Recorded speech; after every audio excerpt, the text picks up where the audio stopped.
She hadn't meant to walk into the bar that night, not really. But sometimes a person steps into a place without fully understanding why, only that something inside them is restless, waiting, listening. Maybe that's why she chose the booth in the corner. Maybe that's why she didn't lift her eyes when the world around her began to shift.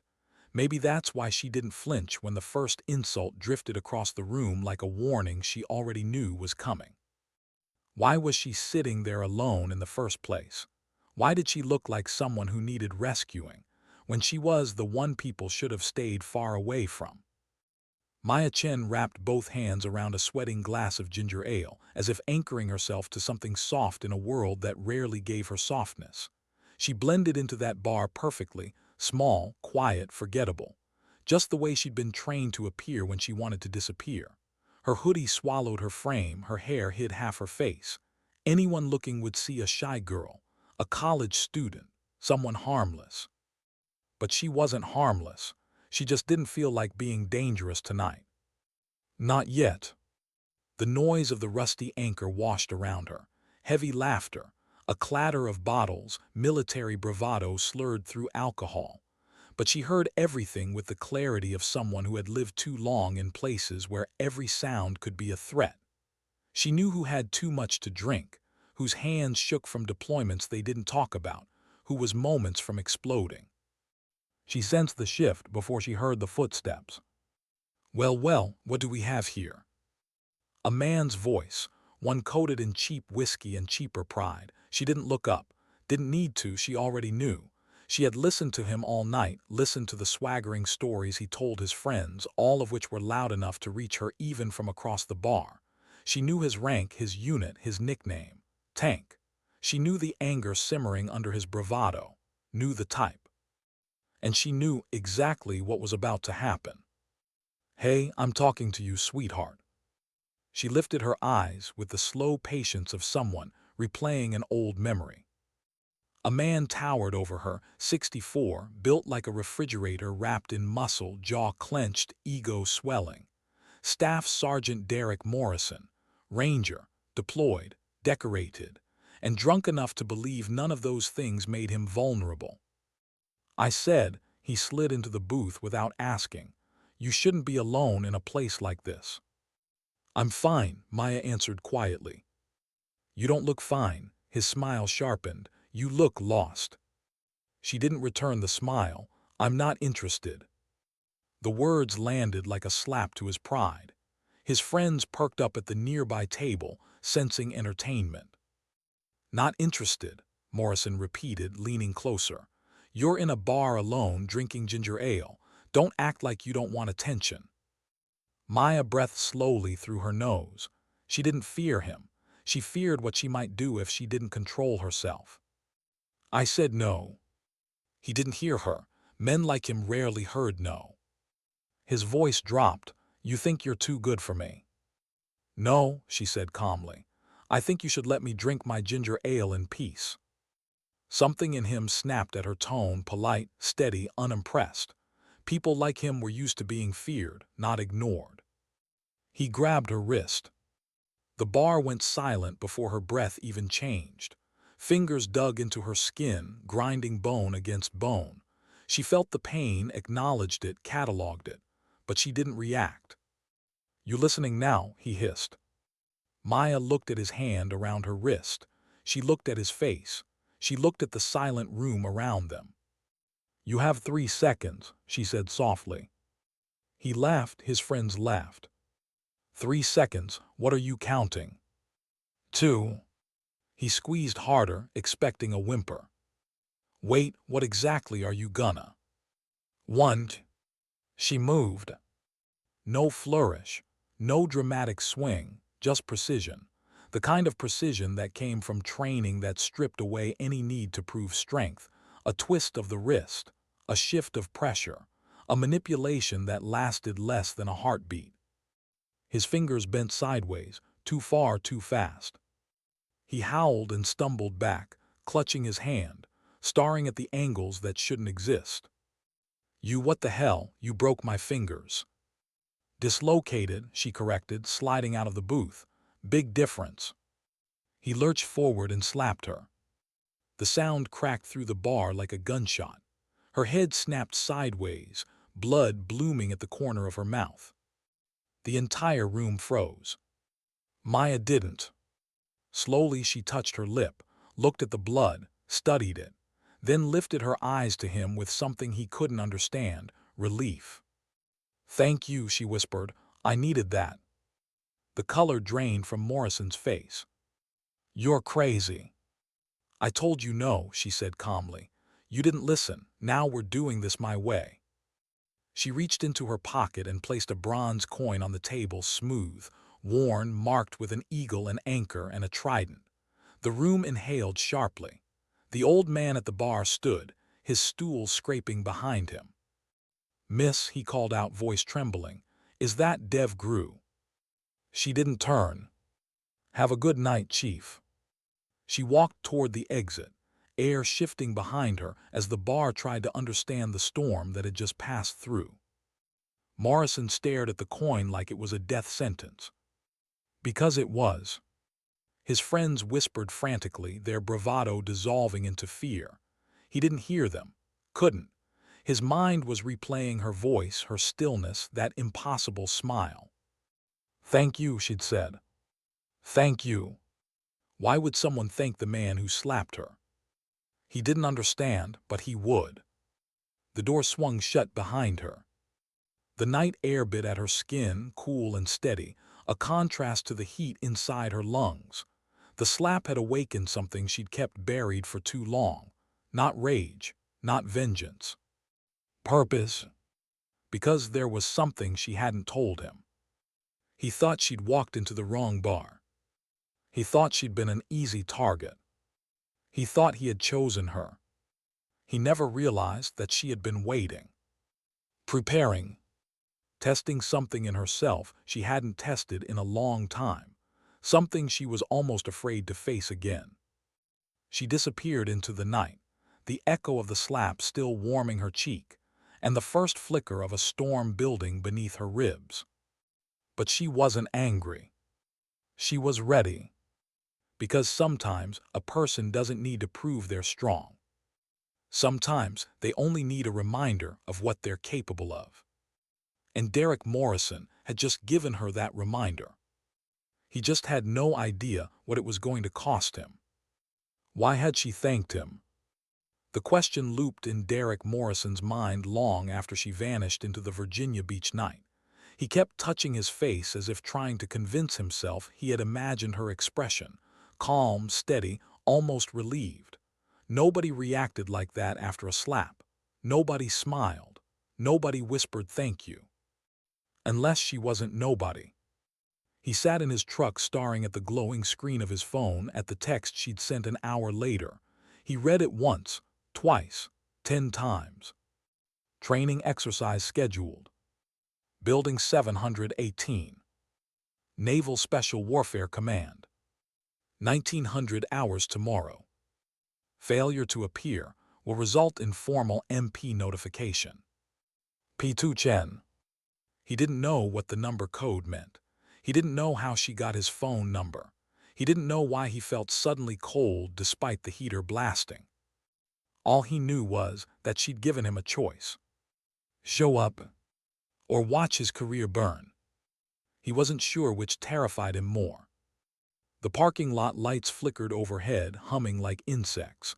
The truck windows fogged from his breath, too fast, too shallow. He'd been in firefights. He'd been shot at. He'd survived deployments where nothing made sense. But nothing, not combat, not training, not the Rangers, had prepared him for a girl who could break his fingers with the same effort someone used to snap a breadstick. And the worst part, he hadn't seen her move. Not once. His phone buzzed again. A message from Jake, his closest friend in the unit. "You alive?" He typed back. "Not sure."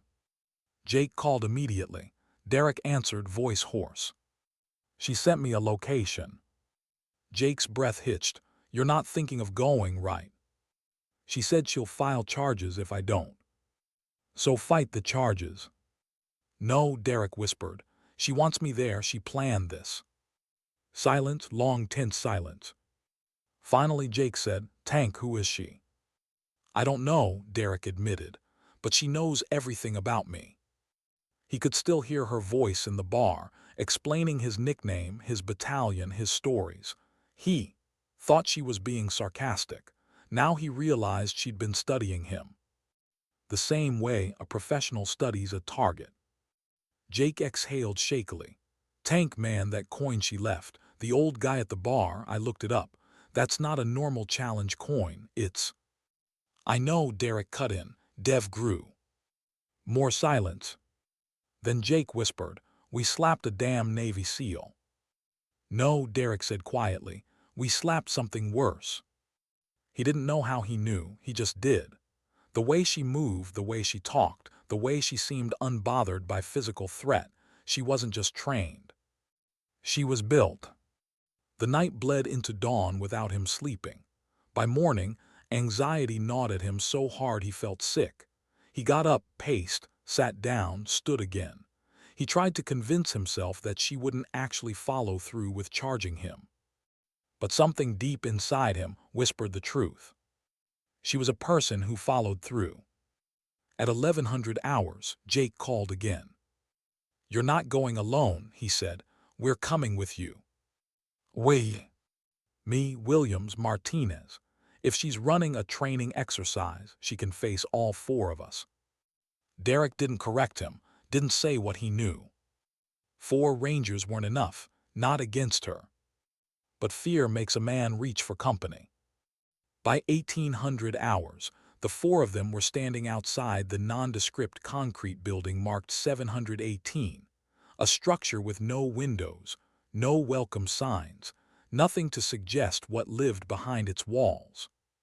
2 armed Navy guards checked their IDs, scanning them through devices Derek had never seen before. The guards didn't speak, didn't smile, didn't blink too long. When the last gate opened, Jake muttered, "This is bad, Tank, really bad." Derek didn't answer, because he didn't trust his voice. A petty officer, tall, neutral-faced, unreadable, met them at the entrance. "Staff Sergeant Morrison, your team, follow me." The hallway swallowed them whole. The air grew colder, thicker, heavier. The fluorescent lights buzzed like an electric heartbeat. "How deep does this place go?" Williams asked. 3 levels underground, the petty officer replied. "Secure environment, ideal for controlled engagements without outside interference." Something in the way he said controlled engagements made Derek feel like a mouse in a lab. They entered the staging room, a sterile, windowless chamber filled with tactical gear laid out in precise arrangement. Not army gear, not ranger gear, gear that belonged to a place where rules didn't matter, gear from a world Derek had no right to be in. Impact vests, communications headsets, biometric monitors, everything arranged like an invitation to something none of them wanted to attend. "What the hell is this?" Martinez whispered. "Education," the petty officer said simply. "You'll begin shortly." Derek felt sweat gathering under his collar. His fingers throbbed with every heartbeat, a reminder of how easily she'd injured him. And yet something inside him, something stubborn, something proud, refused to back down. He strapped on his gear. "We stay together," he told his men. "She can't take us if we stay tight." Jake swallowed. "Tank, she took your fingers apart in 2 seconds." "I wasn't prepared," Derek said. "Now I am." Even he didn't believe it. Above them, screens flickered to life, vitals, stress levels, heart rates. Cameras tracked every movement. Someone, somewhere, was watching. Martinez looked at the monitors, voice trembling. "Why are they tracking our heart rates?" "So they know when it's over," Jake muttered. The intercom crackled. "Exercise initiation in 15 minutes. All participants prepare for deployment." The petty officer left them alone. Silence pressed in. Finally, Derek exhaled.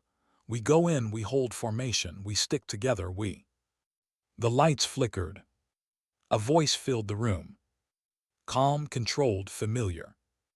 Staff Sergeant Morrison. Derek froze. It was her. When you enter the facility, remember something. Her tone shifted, soft, almost sympathetic. Last night, that wasn't the lesson. Jake backed up instinctively. Martinez nearly dropped his weapon. Williams cursed under his breath. Derek felt the hair on his arms rise.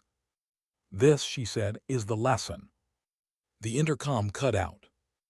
Derek stared at the door leading into the training maze, the door she was already beyond. Waiting.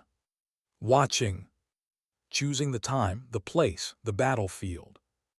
And he knew, deep in the marrow of his bones, that he was no longer walking into a training exercise. He was walking into a reckoning. And she had been preparing for it long before he ever laid a hand on her. Why did the darkness feel alive?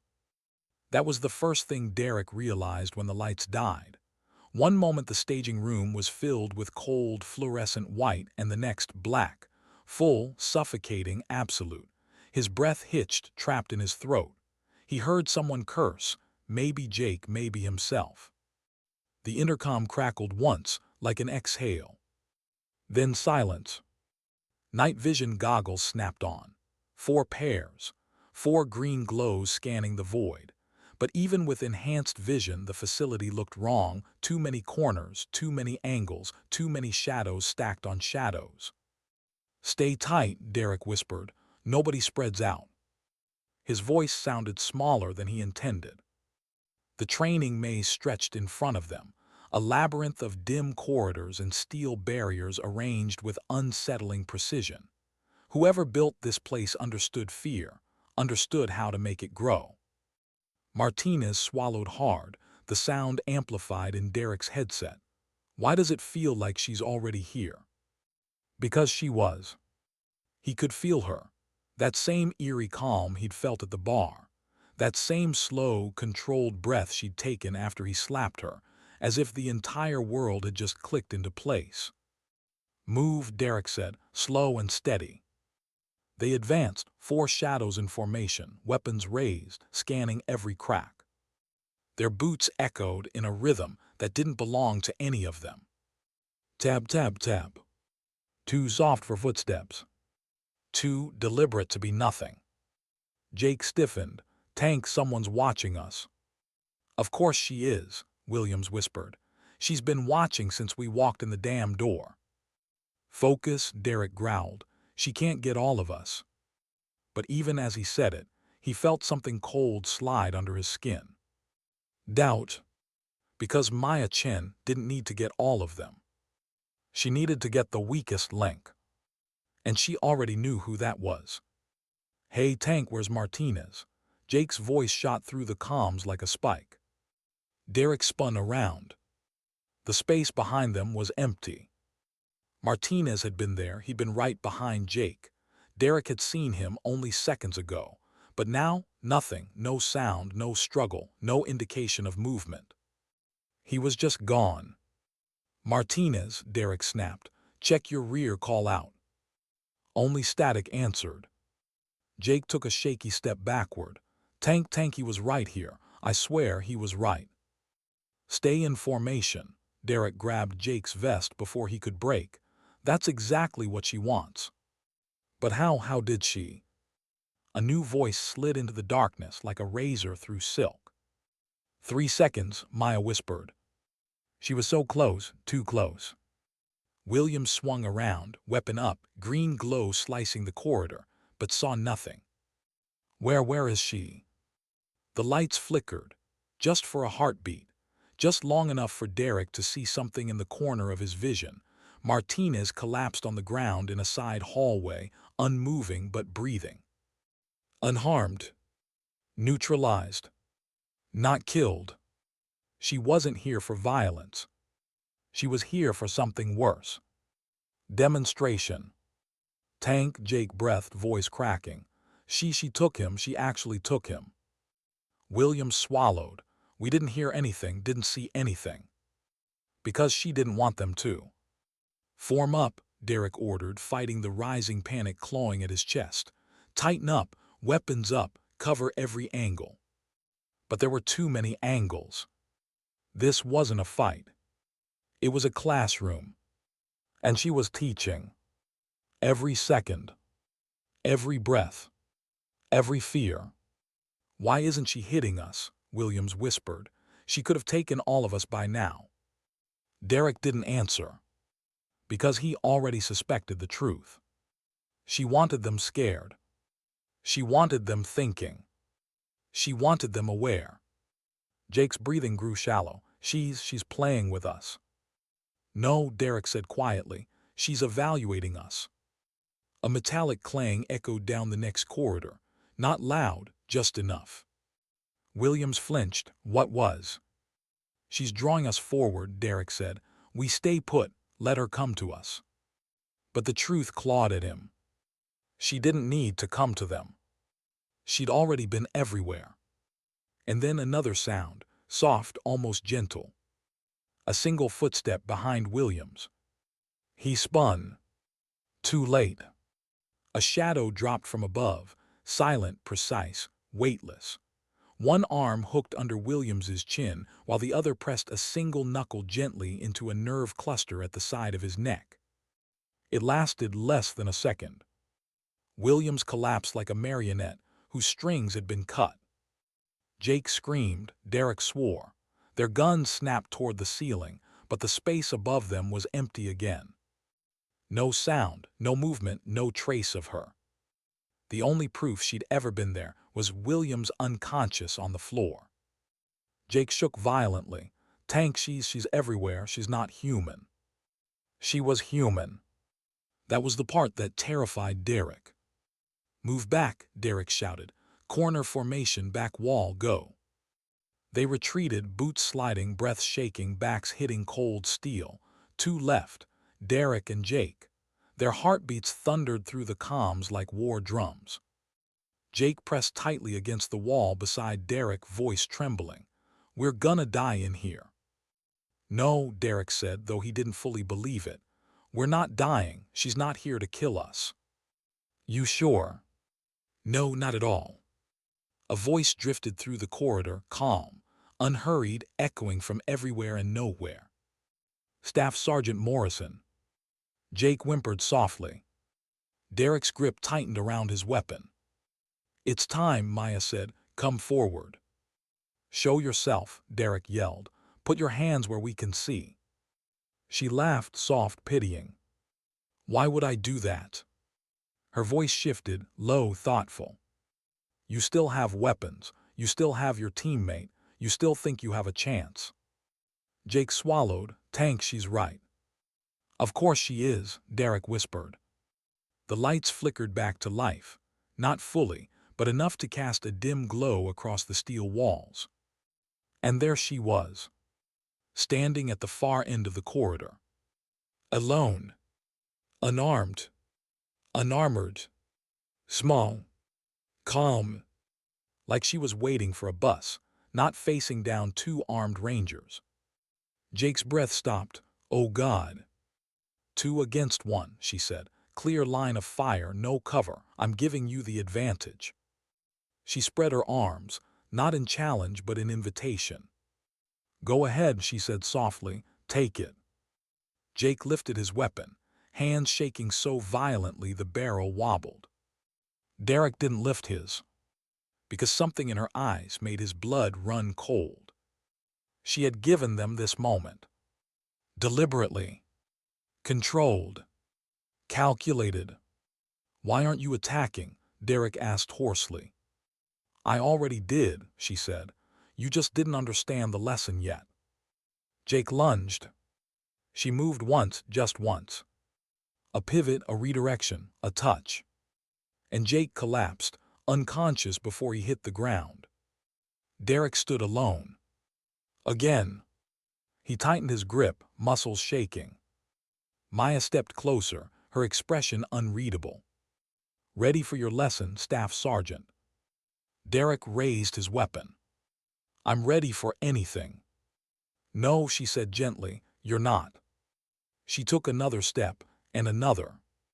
Her presence was quiet, unthreatening, almost soft, but wrong.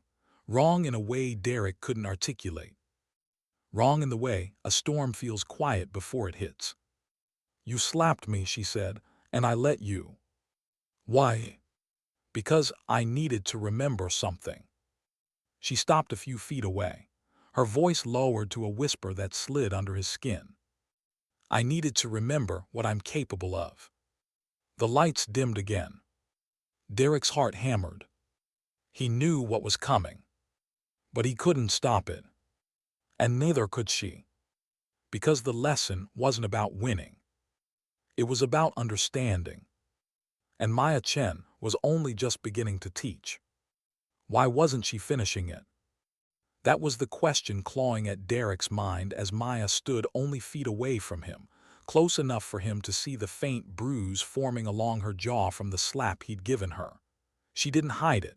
She didn't flinch from it. She didn't look angry or vengeful. If anything, she looked sad, as if he had wounded something far deeper than her cheek. The thought made his breath hitch. What do you want from me? Derek demanded, voice cracking. If this is revenge, just do it. Get it over with.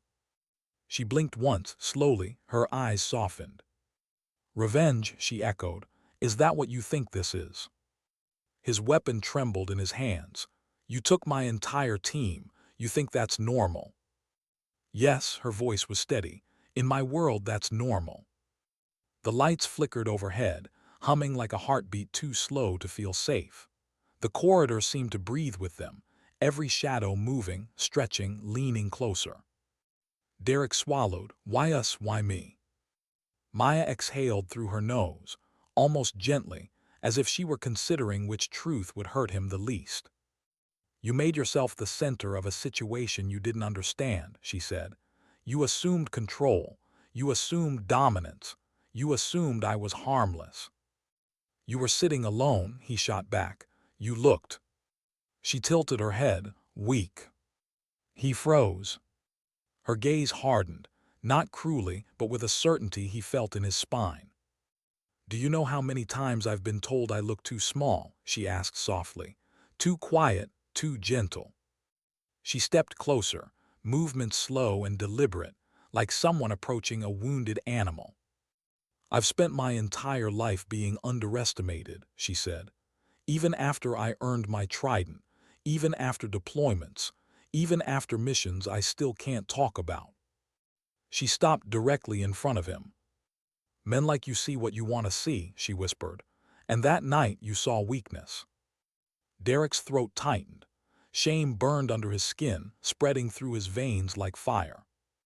I didn't know, he said quietly. No, she agreed. You didn't, but ignorance isn't harmless. He blinked hard, the weight of his own actions swallowing him whole. So this is punishment. No, she said again, patient, controlled. This is correction. The lights shifted.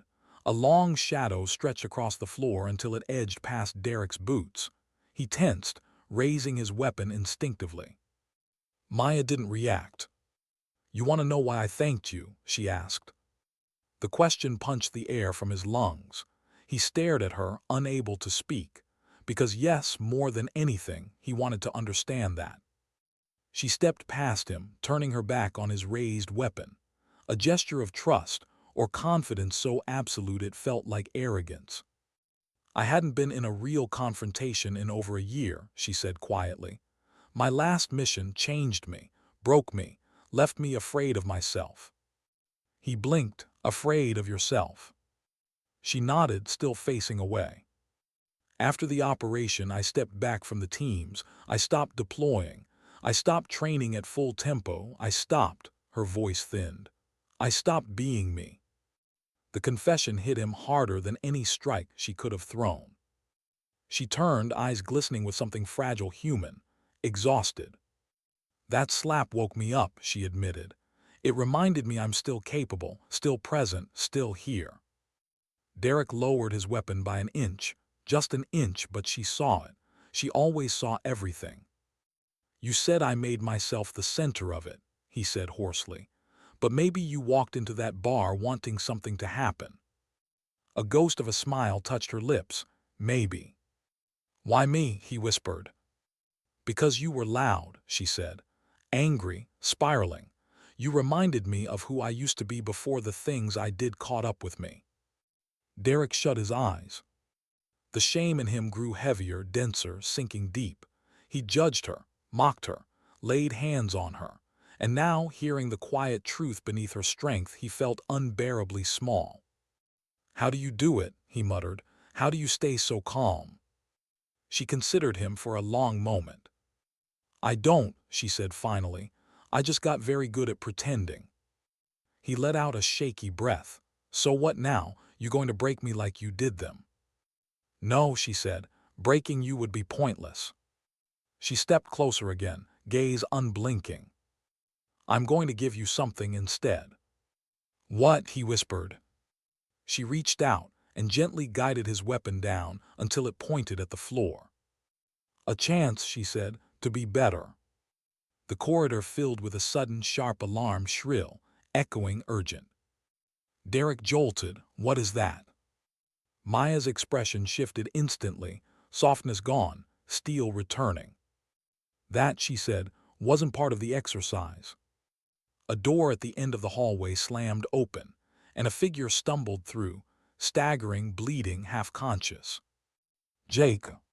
He collapsed before Derek could reach him, leaving a smear of blood across the polished floor.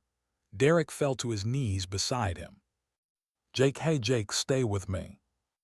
Jake's eyes flickered open, unfocused. "Tank, someone else is in here." Maya dropped to one knee beside them, two fingers on Jake's neck, checking his pulse. Her calm returned instantly, deadly, controlled, assessing. "This cut isn't from me," she said. "It's from a blade, military grade." Derek stared at her, chest tightening. "So this wasn't your doing?" "No," her jaw clenched. "Someone infiltrated the facility." "But how? This place is Navy only, locked down." "And someone broke in." She rose, her posture shifting into something cold and terrifyingly competent. "This exercise is over." Derek swallowed hard. "Then what are we doing now?" Maya looked down the dark corridor. The way the alarms turned everything red, the way shadows pulsed like living things. Her voice lowered to a whisper that sent a chill through Derek's bones. "We're hunting." He felt something unfamiliar settle inside him. Not fear. Not guilt. Not anger. Something quieter. Something steadier. Trust. She extended her hand to him, not as a superior, not as an adversary, but as someone offering partnership. "Get up, Staff Sergeant," she said. "We're not done." Derek took her hand. And for the first time, he wasn't stepping into a lesson. He was stepping into a war he didn't understand. But he knew one thing with absolute certainty. He no longer feared her. He feared the person who dared to challenge her. Why hadn't she sensed it sooner? That was the first thought slicing through Maya's mind as she led Derek deeper into the red-lit corridors of the facility. The alarms pulsed overhead like a wounded heartbeat, sharp flashes of crimson washing over steel, shadows bending and stretching in every direction. Every pulse reminded her of something she didn't want to admit. She had missed a threat. Sorry. Maya Chen, the woman trained to detect danger before danger knew it existed. The woman who could read silence like a language.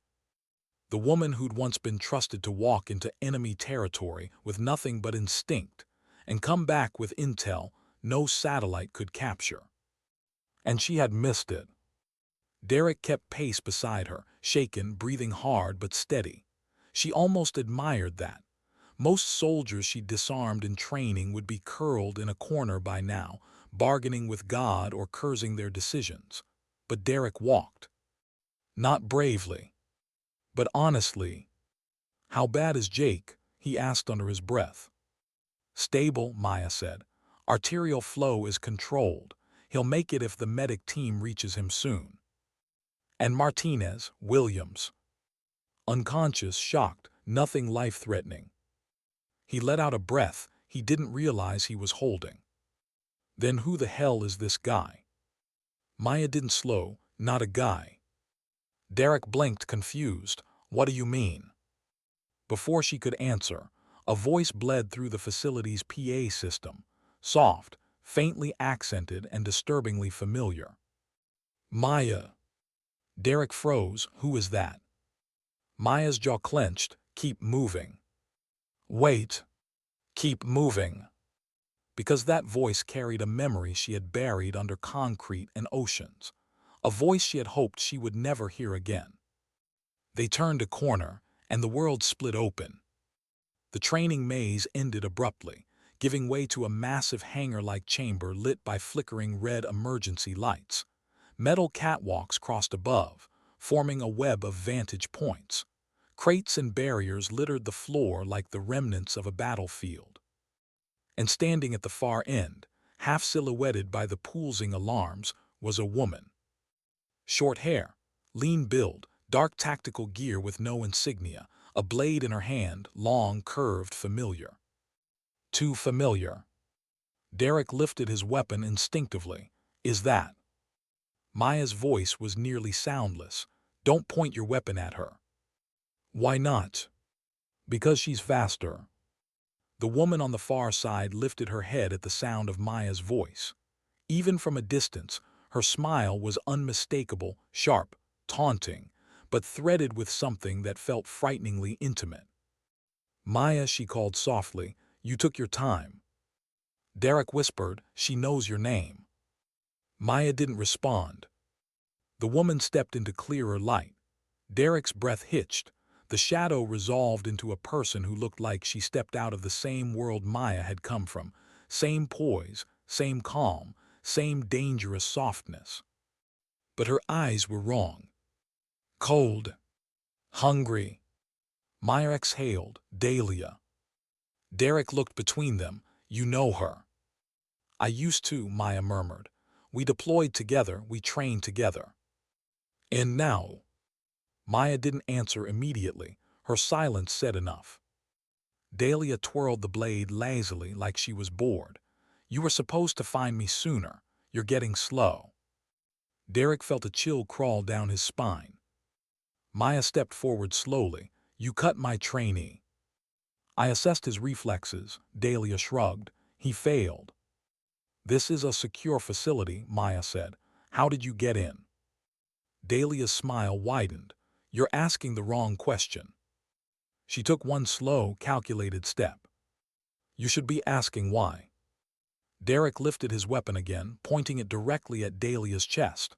Stop moving. Dahlia didn't even glance at him.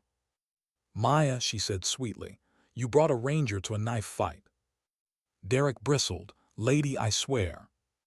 You're adorable, she cut in. Do they know how many people died because of her? Maya stiffened, not outwardly but somewhere deep inside, enough that Derek sensed it.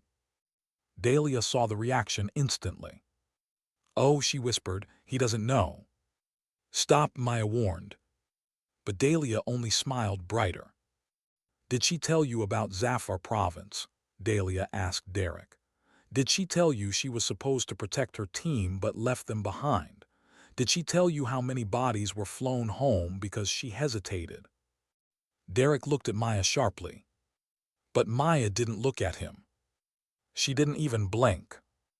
Dahlia's voice softened, almost pitying. She got a whole squad killed, but don't worry, she doesn't remember their faces anymore. Convenient, isn't it? Enough, Maya said quietly. Dahlia tilted her head, still pretending it wasn't your fault. Maya didn't move. Didn't breathe. Didn't break.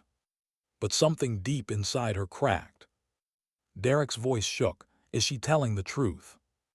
Maya finally turned to him. Her eyes were shadowed, ancient with grief, heavy with a quiet that no training could hide.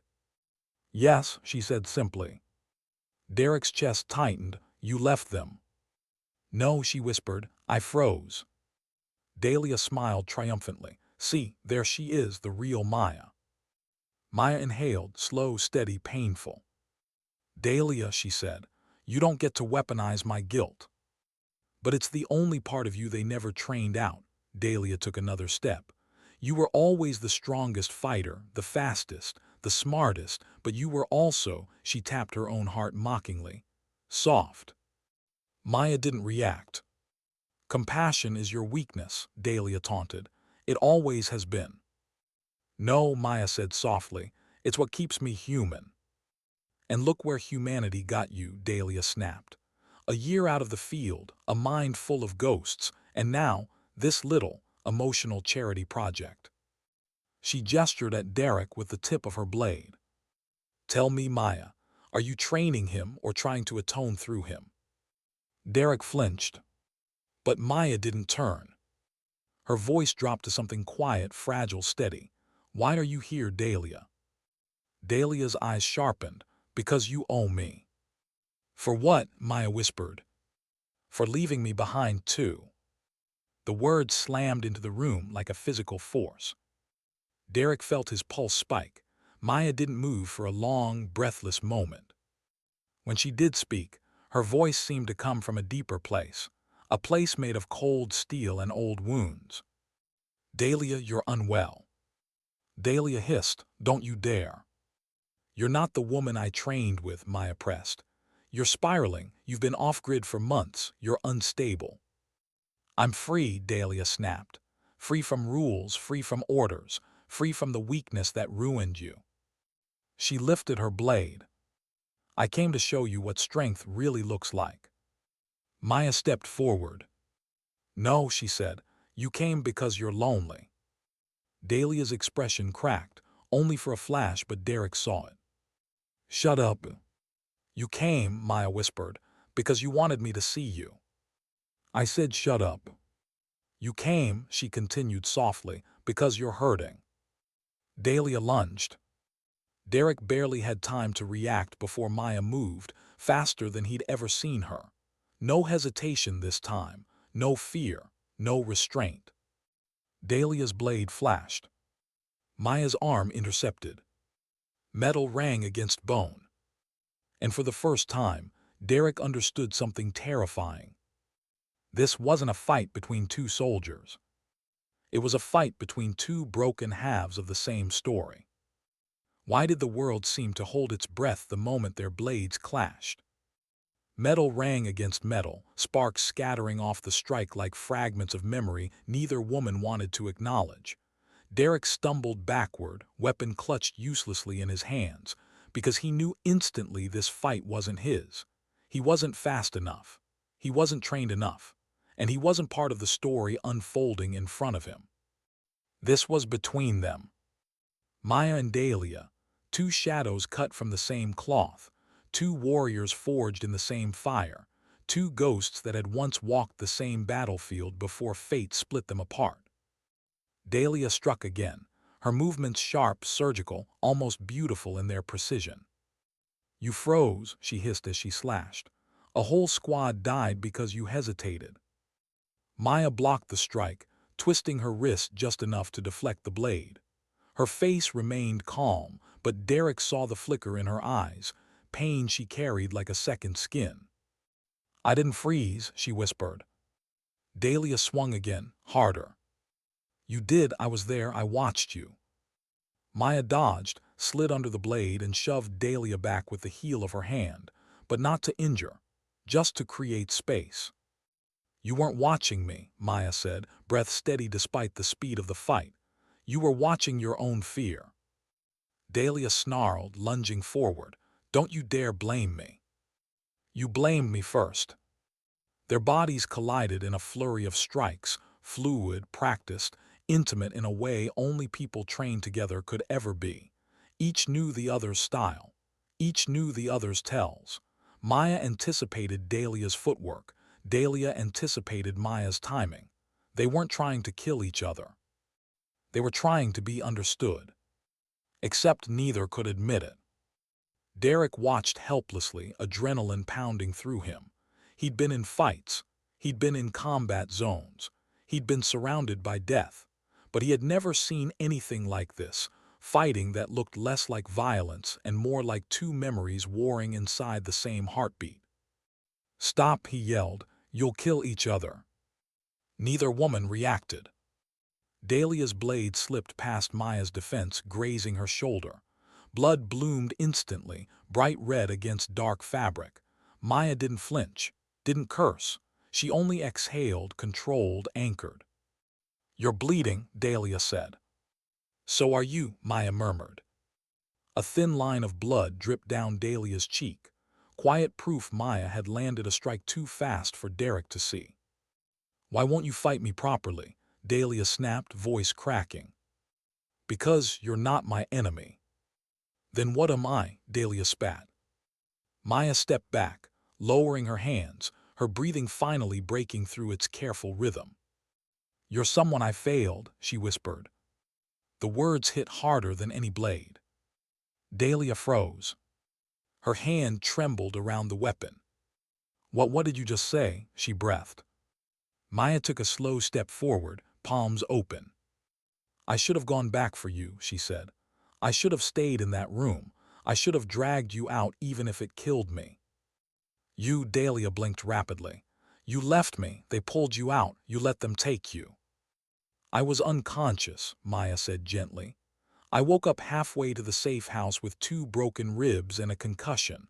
I begged them to turn around. They refused." Dahlia's blade lowered by an inch. "And I thought," she whispered, voice breaking at the edges, "I thought you abandoned me." "I didn't," Maya said softly. "I never would." Dahlia swallowed, one hard, painful motion. Something in her expression softened, cracked, trembled. "Then why?" she whispered. "Why didn't you come find me afterward?" "I tried," Maya said. "For months you disappeared off-grid, no comms, no trace, you didn't want to be found." Dahlia's breath hitched. For the first time she looked human. "I was ashamed," she said. "You were airlifted out, they pinned medals on you, they buried your team with honors, and me, I—" She choked on her own words. "I survived," she whispered. The way she said it, quiet, broken, made Derek understand something he hadn't before. Survival wasn't victory for women like them. Sometimes it was the wound that never stopped bleeding. Maya's voice softened. "You think I didn't carry the guilt? I still see their faces when I close my eyes." "You were stronger," Dahlia said. "You were always stronger." "No," Maya said gently. "I was better at pretending." The silence that followed was different. Not hostile, not tense. Just heartbreakingly honest. Dahlia's blade finally loosened in her grip. It clattered onto the steel floor, echoing through the massive chamber like a final breath of a battle neither of them had wanted. Derek exhaled shakily. Was it over? Maya stepped forward, slow and cautious, as if approaching a wounded animal. Dahlia didn't move. "I didn't come here to hurt you," Dahlia said softly. "I came because I thought if I beat you, maybe I wouldn't feel like such a failure." Maya's voice cracked. "You're not a failure." "I am," Dahlia whispered. "I needed someone to blame, and you were the closest ghost." Maya reached her gently, placing a soft hand against Dahlia's shoulder. "You're not alone," she whispered. Dahlia shuddered. And then, like a breath being released from a chest held tight for years, she collapsed against Maya, exhausted, shaking silently. Maya caught her without hesitation. The alarms finally ceased. The room dimmed into silence. Red lights faded to white. It felt like the facility itself could finally breathe again. Derek lowered his weapon fully. For a moment, the world was still. Then Maya looked at Derek over Dahlia's shoulder, eyes tired, deep, grateful. "Call the medics," she said softly. "Tell them the threat is contained." Derek nodded and stepped back, giving the 2 women space. He watched Maya carefully lower Dahlia to the ground, speaking to her in a voice so gentle it didn't seem possible that this was the same woman who had disarmed 3 rangers without breaking a sweat. Dahlia clutched Maya's sleeve. "I thought you hated me." "I couldn't," Maya whispered. "Not in this lifetime." Tears slipped down Dahlia's cheek. She didn't hide them. Medics rushed in minutes later, loading Dahlia onto a stretcher.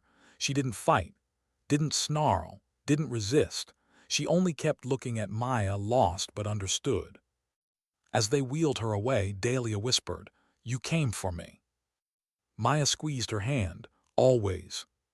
When she was gone, the room felt too big, too quiet, too heavy. Derek approached carefully. He wasn't afraid of Maya anymore, but he respected the weight she carried. "You okay?" he asked softly. She didn't answer immediately. Then, "No," she whispered, "but I will be." He nodded. "I'm sorry," Derek said, "for the bar, for the disrespect, for not understanding any of this." Maya looked at him, not with judgment, not with anger, but with the faintest flicker of something fragile and forgiving. "You learned," she said. "That's what matters." He stepped closer. "Will I see you again?" A soft smile touched her lips. "Maybe, if our paths cross." Derek swallowed because he realized something else, something important. "Thank you," he said quietly, "for not destroying me." She chuckled under her breath. "I considered it." And then she turned toward the exit, her silhouette small but unbreakable against the wide doorway. Before she disappeared, Derek called out, "Why did you really leave the coin on the table that night?" Maya paused, looked back, and the answer she gave him was soft, heavy, poetic. "Because sometimes dignity doesn't speak," she said. "It simply acts." Then she walked into the light, leaving behind a man who would never forget her, and walking toward a future where she would finally forgive herself.